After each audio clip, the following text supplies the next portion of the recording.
Sir, ವಿಶೇಷವಾಗಿ ಅಂದರೆ ಅಲ್ಲಮ ಪ್ರಭು ಅಂದರೆ ಹಿಂದೂ ಮತ್ತು ಮುಸ್ಲಿಮರ ಭಾವೈಕ್ಯತೆಯ ಸಂಕೇತನೇ ಅಲ್ಲಮ ಮತ್ತು ಪ್ರಭು. ಪ್ರಭು ಅಂತ ಹಿಂದೂಗಳು ಕರೆದ್ರೆ ಅಲ್ಲಮ ಅಂತ ಮುಸ್ಲಿಮರನ್ನು ಕರೀತಾರೆ, ಅಲ್ಲಮ ಅಂತ ಅನ್ನೋದು. ಈ ಎರಡರ ಭಾವೈಕ್ಯತೆಯ ಸಂಕೇತ. ಜನರು ದೇಶ ಒಂದು, ನಾವೆಲ್ಲ ಭಾರತೀಯರು ಅನ್ನುವ ಸಾಂಕೇತಿಕವಾಗಿ ನಾವು ಬೇರೆಯವರಿಲ್ಲ, ಜನ ಒಂದೇ. ಹಾಗಾಗಿ ನಮ್ಮಲ್ಲಿ ಏಕೆ ಬಡಿದಾಟ?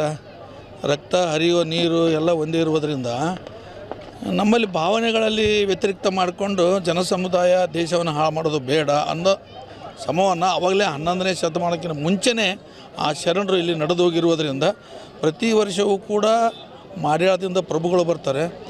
ಅವರ 5 ದಿನ, ಸುಮಾರು ಒಂದು 4-5 ದಿನ ಇಲ್ಲಿ ಜಾತ್ರೆ ನಡೀತದೆ. ನಾವು ಯಾದಗಿರಿ ಜಿಲ್ಲೆಯಿಂದ ಬಂದಿದ್ದೀವಿ. ಪ್ರತಿ ವರ್ಷ ನಾವು ಜಾತ್ರೆಗೆ ಬರ್ತೀವಿ. ನಮ್ಮ ಮನೆ ದೇವರು ಅಲ್ಲಮ ಪ್ರಭುನೇ.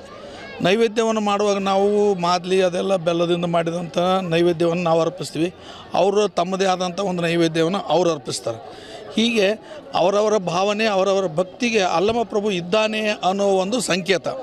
ಅಲ್ಲಮ ಅಂದರೆ ಬೇರೆ ಏನಲ್ಲ, ಅವನು ಶಿವನೇ, ಪರಮಾತ್ಮನೇ. ಶರಣರನ್ನು, ಅದು ವಿಶೇಷವಾಗಿ ಶರಣ ಸಂಸ್ಕೃತಿಯಲ್ಲಿ ಇರ್ತಕ್ಕಂಥ ಸಂಸ್ಕಾರವನ್ನು ಅಕ್ಕಮಹಾದೇವರು ಇರ್ಬೋದು, ಬಸವಣ್ಣನವರು ಇರ್ಬೋದು, ಅವರನ್ನೆಲ್ಲ ಈ ಪೀಠದ ಗುರುವಾಗಿ ತಾನು ಅಧ್ಯಕ್ಷ ಸ್ಥಾನವನ್ನು ವಹಿಸಿ ನಿಜವಾದ ಧರ್ಮ ಯಾವುದು, ನಿಜವಾದ ಸಂಕೇತ ಯಾವುದು, ನಿಜವಾಗಿ ನಾವು ಮಾನವರಾಗಿ ಹೇಗೆ ಇರಬೇಕು ಅನ್ನೋದನ್ನು ಅಲ್ಲಮ ಪ್ರಭುಗಳು ಪ್ರತಿಯೊಂದು ವಿಷಯದಲ್ಲಿ ಭಾಳ ಮಾರ್ಮಿಕವಾಗಿ ಅಕ್ಕಮಹಾದೇವಿಯನ್ನು ಪರೀಕ್ಷಿಸಿದ್ರಲ್ಲ ಸಭೆಯಲ್ಲಿ.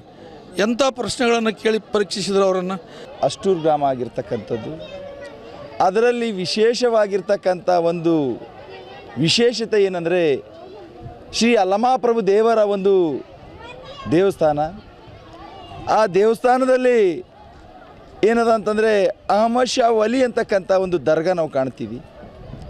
ಈ ಎರಡೂ ವಿಷಯಗಳನ್ನು ನಾವು ನೋಡಿದಾಗ ಅಲ್ಲಾ ಮತ್ತು ಪ್ರಭು, ಅಹಮದ್ ಶಾ ವಲಿ ಮತ್ತು ಅಲ್ಲಮ ಪ್ರಭು, ಈ ಎರಡೂ ದೇವರುಗಳ ಪೂಜೆ ಒಂದೇ ಗ್ರಾಮದಲ್ಲಿ ನಡೀತಕ್ಕಂಥದ್ದು ವಿಶೇಷವಾಗಿ ಅಷ್ಟೂರು ಗ್ರಾಮದಲ್ಲಿ ನಾವು ನೋಡ್ತೀವಿ. ಇದು ನಾವು ಕಾಲ ಶತಮಾನಗಳನ್ನು ನೋಡಿದಾಗ ನನ್ನ ಒಂದು ಅನುಭವದ ಪ್ರಕಾರ ಅಲ್ಲಮ ಪ್ರಭು ದೇವರ ಜಾತ್ರೆ ನಾವು ನೋಡಿದಾಗ 12ನೇ ಶತಮಾನದಿಂದ ನಾವು ಕಾಣ್ತೀವಿ ಅಂತಕ್ಕಂಥ. ಯಾಕಂದರೆ ಅಲ್ಲಮ ಪ್ರಭು ದೇವರ ಒಂದು 12ನೇ ಶತಮಾನದಲ್ಲಿ ಈ ನಾಡಿಗೆ ಅವರೆಲ್ಲ ಏನಂದರೆ ಭೇಟಿ ಕೊಟ್ಟು ಪ್ರವಚನವನ್ನು ಎಲ್ಲ ಕೈಗೊಂಡಿದ್ರು ಅಂತಕ್ಕಂಥದ್ದು ನಾವು ಕಾಣ್ತೀವಿ. ಅದೇ ರೀತಿಯಾಗಿ ಅಹಮದ್ ಶಾ ವಲಿ ನಾವು ನೋಡಿದಾಗ ಬಹಮನಿ ಸುಲ್ತಾನರ ಒಂದು ಶ್ರೇಷ್ಠವಾಗಿರ್ತಕ್ಕಂಥ ಸಾಮ್ರಾಟರಲ್ಲಿ ಬಹಮನಿ ಸುಲ್ತಾನರಲ್ಲಿ ಅಂದರೆ ಅಹಮದ್ ಶಾ ವಲಿ ಅವರು, ವಲಿ ಅಂದರೆ ಮಹಾತ್ಮರಾಗಿದ್ದರು. ಅವರು ಯಾವ ರೀತಿ ಇದ್ದರು ಅಂದರೆ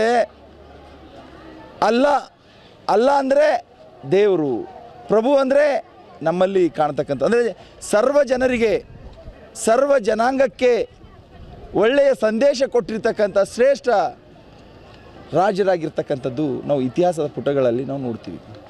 ಅದರಲ್ಲಿ ನಾವು ನಮ್ಮ ಅಷ್ಟೂರು ಗ್ರಾಮದಲ್ಲಿ ನಾವು ನೋಡಿದಾಗ ಪ್ರತಿ ವರ್ಷ ಶ್ರೀ ಅಲ್ಲಮ ಪ್ರಭು ದೇವರ ಜಾತ್ರೆಯನ್ನು ನಾವು ಶತಮಾನಗಳಿಂದ ಮಾಡ್ತಾ ಬಂದೀವಿ. ಈ ಜಾತ್ರೆಯ ವಿಶೇಷತೆ ಏನಂದರೆ ಶ್ರೀಮಂತ ಒಡೆಯರ್ ಹೆಬ್ಳಿ ಮತ್ತು ಸೋಮಶೇಖರ್ ಒಡೆಯರ್ ಮಾಡ್ಯಾಳದಿಂದ ಪೂಜ್ಯರು ಬಂದು ಇಲ್ಲಿ ಸುಮಾರು 5 ದಿವಸಗಳ ಕಾಲ ದೇವರ ಸಾನ್ನಿಧ್ಯದಲ್ಲಿ ಪೂಜೆ ಮಾಡಿಕೊಂಡು